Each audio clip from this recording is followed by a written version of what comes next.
First, I would really like to thank you for sharing all of that. Thank you. We have a couple of young doctors sitting in the back. So, for their education, you would say, what are a couple of things that doctors should never say to you?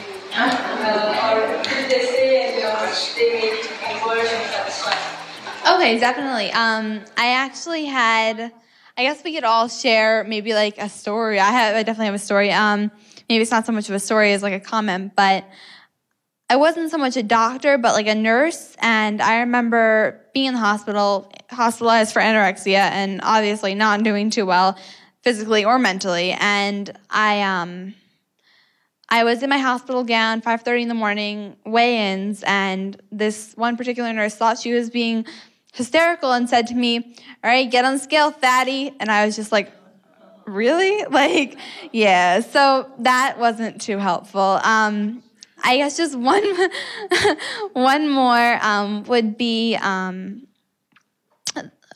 mentioned in my speech, somebody once told me, a doctor once told me that I was a chronic anorexic or a real anorexic, and people had told me, like, one doctor told me, you'll never get better. And that sort of thing, I mean, I'm going to say that, to be honest, at the time, I liked hearing that. That, like, reinforced everything for me, and I was just like, wow, cool, I'm a chronic anorexic. Like, I thought that was awesome, But it was not helpful at all, because that just reinforced, like, everything I was doing. It made me feel, like, good about myself for the bad behaviors that I was doing, and that was definitely not such a helpful thing for my recovery at all. So I guess I wouldn't say that. And patients, I mean, you do want to have hope. If someone just says that to you, I guess we want to, relate to you that there is hope for everybody. So, yeah. I have a story too. After I saw my therapist from day program, after she left me with her friend, and I thought, okay, I'll see her friend. She had an eating disorder, but she wasn't recovered, and I was at a good point, but we were like, I saw her for about a month, and every session she would say something to me very inappropriate. Like, at one point, she gave me a magazine, How to Lose 10 Pounds. I was like, lose 10 pounds? I need to gain 10 pounds. What are you talking about?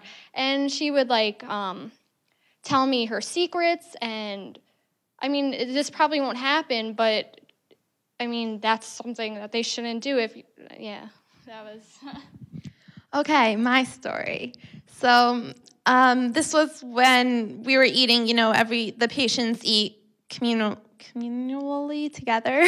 And the person who was watching us eat picked up salad dressing. It was in a package with the nutrition label on the back, and it happened to be part of my meal plan.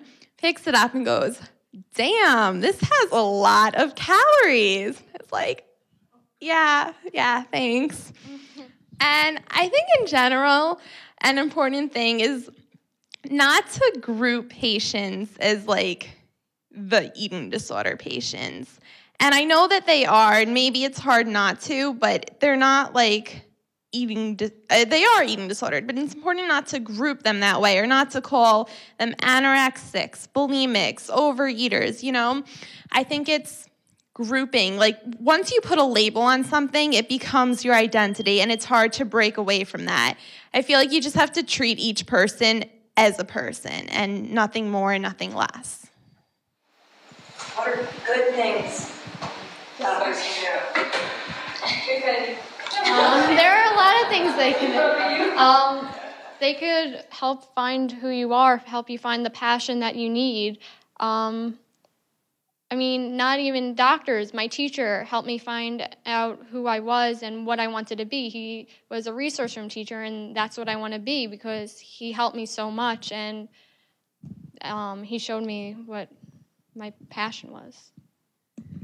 Another thing along similar lines, but go like beyond your job of just being a doctor and, you know, like reach out and start a conversation. And I mean, it sounds like simple and whatever, but like it can make a difference because you never know when you're going to like hit the topic and that your patient's just going to like come out and start talking. And I feel like that really happened to me. Like during my first few days in the hospital, I was insistent on not talking to anyone, and I was really good at it. I did not talk to anyone.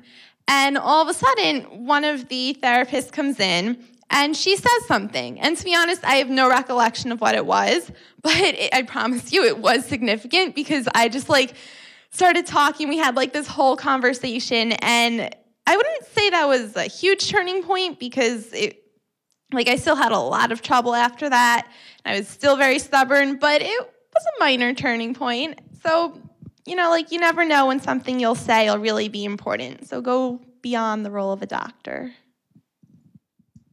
I would also say just for me, I mean, it's different for everybody, but I was obviously a very difficult patient, and so I kind of needed like the perfect balance, and I actually thank God I found that with my treatment team of basically nurturing and supportive with like some tough love, like some really just logic and like toughness, you know. That's really what I needed at the time, and thankfully that is what I got. And ultimately I needed somebody to be firm with me and tell me, you know, who was boss and where they stood and where I should stand, you know. So that's kind of what I needed. Yeah.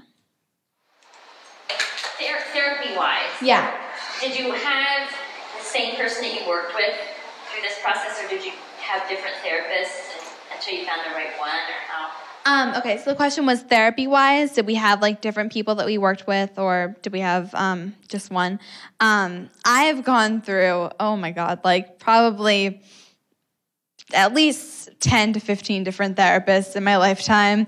I mean, I did start when I was 10, but I mean, it was a long process, and it's hard because a lot of them you'll find somebody and they'll move away, or just a lot of times they're just not a good click. I mean, I remember my first therapist, I would actually sit in her office and refuse to talk, and then end up, and I was 10, and like end up like screaming at her, yelling at her. Every single appointment I would storm out of the room and be like, I'm never coming back, I hate you. And Dr. Ornstein actually took on the pseudo-therapist role, which was actually very helpful for a long time. And I mean, from then up until last year, I really had no great therapist. I mean, barring when I was in the hospital for a short time, but I really could not find anybody who I really clicked with. Thankfully, I have found somebody who I really do have a connection with now, and she's helped me tremendously. I think it's just you do have to do a little bit of searching to find the right person, but once you find the right person, you'll know. And there is somebody out there who can definitely help you, so I would say keep looking and keep searching. Yeah. Just to go back on that question, I had about 10 to 15, but I actually, from 7th grade to now, I actually went back to the first therapist I ever had. So maybe it was not her at the time, maybe it was me, and I wasn't ready to work on the things I needed, but she's like the main reason why I am where I am today. I've gone through about 4 different therapists, I think, and it's totally fine to go like therapist shopping, so to speak, and it's definitely helpful once you find the right one.